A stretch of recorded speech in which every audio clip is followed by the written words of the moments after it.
रोज आप लोग बहुत कम सब्सक्राइब कर दो, सब्सक्राइब करके बेल स्वामी भगवान छावनी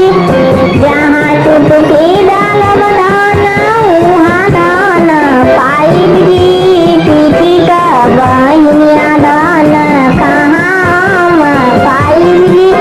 पीठी का बहिया दाना कहाँ पाई जहाँ चुटकी डाल बनाना